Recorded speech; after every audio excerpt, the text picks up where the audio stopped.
Olá pessoal, boa noite, tudo bem? Me chamo Gabriel Forte, sou integrante do grupo D da disciplina de Nutrologia e o nosso tema é indicação de nutrição enteral, tá? Aqui os nossos participantes, passando pelo sumário e começando logo no tema em si, o que é nutrição enteral? É quando a gente administra a dieta para um paciente via sonda ou gastrostomia que não pode se alimentar pela via tradicional, que é a via oral, né?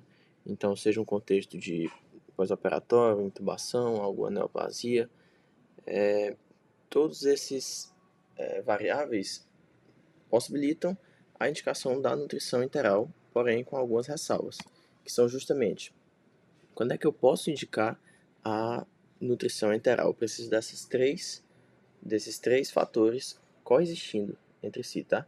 Então, primeiro, o paciente tem que estar inabilitado de realmente obter os nutrientes e a dieta pela via oral.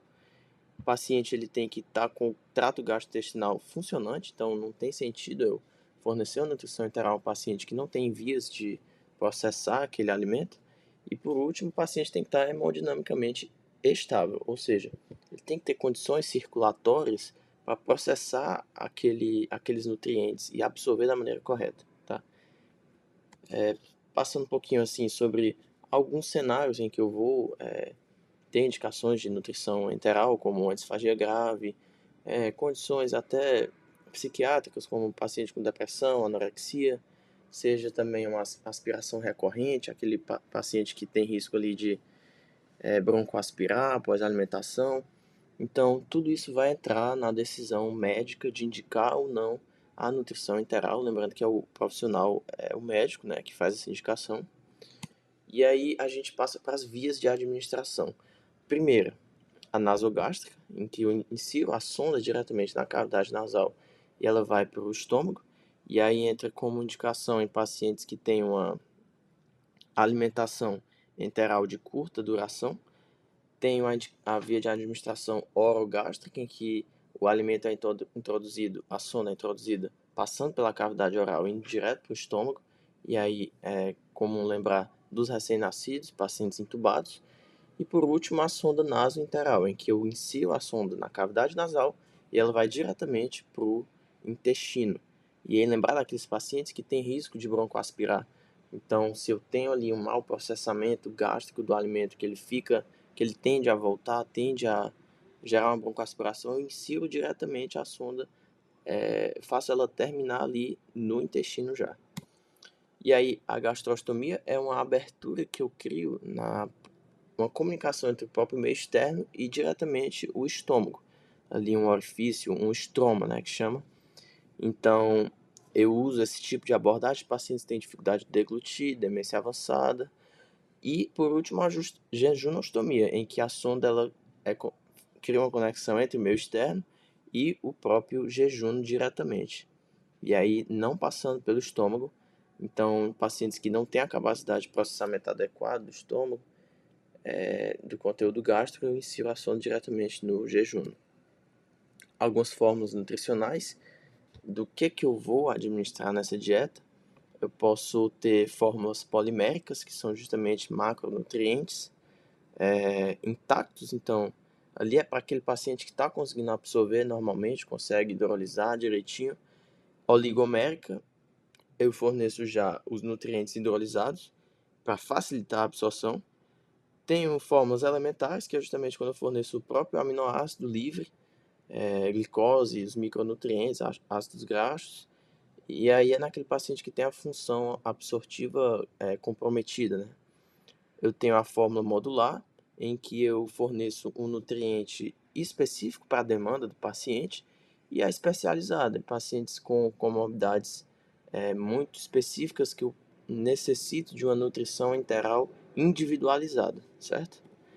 E aí alguns cuidados com a instalação da dieta dos complementos, né? O leite tem que estar a 45 graus de inclinação, eu tenho que manter uma boa lavagem dessa minha sonda com água fervida, né?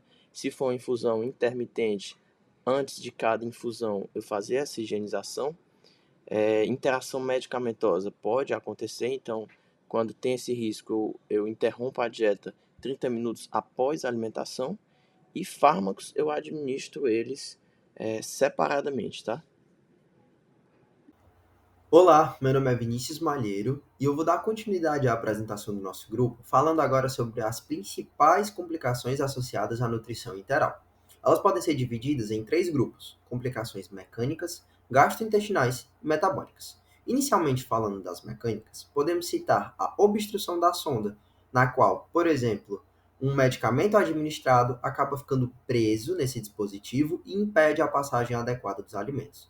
Também pode ocorrer o deslocamento da sonda, na qual uma sonda que deveria, por exemplo, ficar na região gástrica, acaba se deslocando para a região esofágica.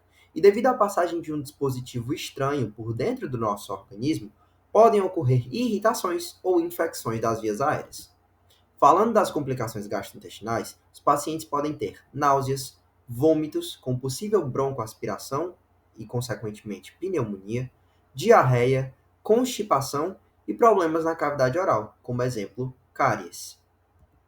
Já as complicações metabólicas, os pacientes podem se apresentar com hiper ou hipoglicemia, transtornos hidroeletrolíticos, deficiência de minerais essenciais, desidratação ou pode ocorrer a síndrome da realimentação. No intuito de prevenir essas complicações, é essencial que se confirme a posição adequada da sonda por meio da radiografia. Também é muito necessário fixar adequadamente a sonda e é importantíssimo lavar corretamente a sonda antes e depois da administração de medicamentos e da infusão da dieta. Falando um pouco agora sobre os principais benefícios associados à nutrição enteral, podemos iniciar falando do principal e mais claro, que é permitir a nutrição de pacientes que antes não conseguiam se alimentar por via oral. Ela também é muito importante para diminuir a disfunção da barreira intestinal, já que a alimentação impede a proliferação exacerbada de micro-organismos patogênicos no nosso intestino. Também é muito importante para menor morbidade infecciosa, menor tempo de internação, menor incidência de úlceras de estresse e de pressão, já que essas lesões estão muito associadas à desnutrição, e também a menor produção de citocinas inflamatórias, reduzindo o estado inflamatório geral do paciente.